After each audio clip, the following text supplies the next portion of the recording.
Columnist Bertie C. Forbes was quoted as saying, quote, "History has demonstrated that the most notable winners usually encounter heartbreaking obstacles before they triumph. They won because they refused to become discouraged by their defeats," end of quote. Vietnam Veterans of America, Chapter 83, is a chapter full of winners. In my opinion, all Vietnam veterans are winners, as are all of our men and women in uniform. VVA Chapter 83 President Mr. Tom Dawes is indeed an inspiration. These men served then, and they continue to serve today.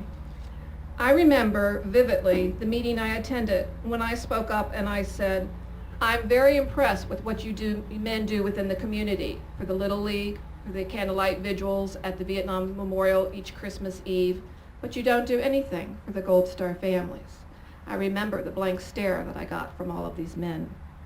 But on the heels of that were the words, "You're absolutely correct. You're our new Gold Star chairperson. What are you going to do first?" With that, we got together. We all know that nothing happens without many hands. This chapter truly stepped up to the plate, and we worked months on preparation for our first event, which was a Gold Star luncheon. Some of you in attendance today were at that moving event, where we promised to continue other programs of honor and remembrance. Tom worked tirelessly on many of the logistics of our banner program and never complained. When there appeared to be an obstacle in the way, he responded with calm competence until a solution was found. He might disagree with that, but I have truly been inspired by his professionalism and heart of compassion for our Gold Star families. It is my honor today to present to you Vietnam Veterans of America Chapter 83's President, Mr. Tom Dawes. I'd like to thank everybody for being here today, and I really don't know who Judy was just talking about. When Judy came to us about a program for Gold Star families, I really had no idea what would be entailed in this, and that's why I made her the chairperson. And through her ideas, we were able to bring this whole program about. And she's right, it was hard. There was a lot of difficult steps in the way. And you know, I've had a lot of people ask me, why do you even do it? And I really don't have a lot of answers of why I do things. You know, it's not my duty as a veteran to do it.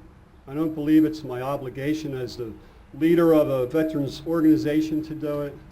I feel that it's my privilege as a man and a member of the community to do this.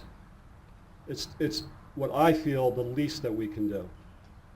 Now, if you look around here today, you won't see all the Gold Star families in attendance. It's very difficult for them to come out to these kind of events because their emotions are still raw from their loss. And how long that will last is an individual thing. We may see some one day, we may not see them the next. But I've been asked to read today some thoughts written by some of the Gold Star mothers. So that's what I'm going to do. The first one I'm going to read was written by Carol James. And she writes, "Many people ask me if memorial services make it harder to deal with the loss of my son by continuing to bring up the past. My answer is always the same. The alternative is to forget him.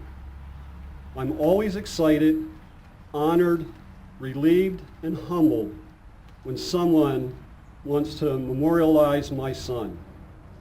Sometimes the services can be emotional, but the fact that other people want to remember him and other servicemen and women that gave their lives is the most respectful way to thank them.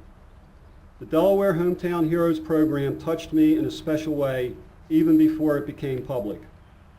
Not only is it a need of mine to have my son remembered, but when I heard of local businesses wanting to financially support the program, it reminded me how much other people want to remember and honor our fallen as well. I feel like the Hometown Heroes program is a very unique and special way to do just that. By putting faces with names, It brings to reality the fact that these soldiers were real people, not just names. The banners also remind us, as a Gold Star family, that we are not alone and there are many other families going through the same loss as us. This is also a way of reminding us all there is a price for freedom. We all tend to take our freedoms for granted and don't always realize that those freedoms need defending. I feel it's important for people to remember the sacrifice by our loved ones. By moving the Delaware Hometown Heroes program from city to city, so many more people will be able to admire this unique memorial for our lost servicemen and women. Growing up, I never thought much about people in wars or those that were hurt or lost. I'm sorry I was never educated to appreciate those that had served and fought for me. I hope this program helps people to be grateful not only for our fallen, but also for those that have served and are serving. We should all want to stand with them in support. Again, that was written by Carol James. This next one was written by Mrs. Thelma Mowdy. She starts out, "Thoughts from a Gold Star Mother. I did not choose to become a Gold Star mother, but I will be eternally grateful that our son's sacrifice for freedom earned me the right to be one.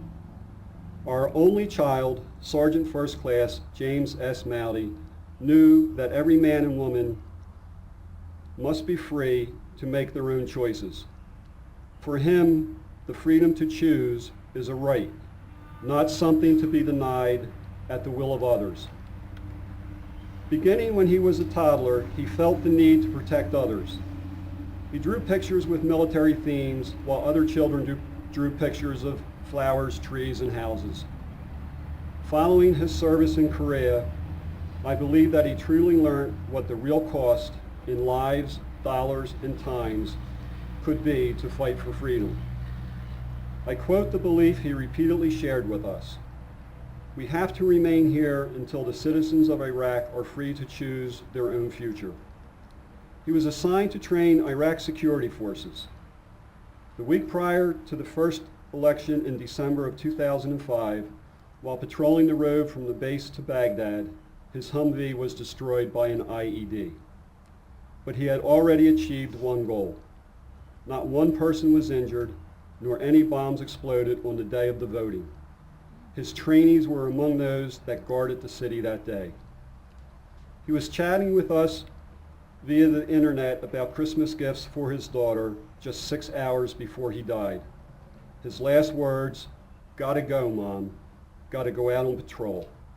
Love you guys." My husband and I quietly visited the Smyrna banner display.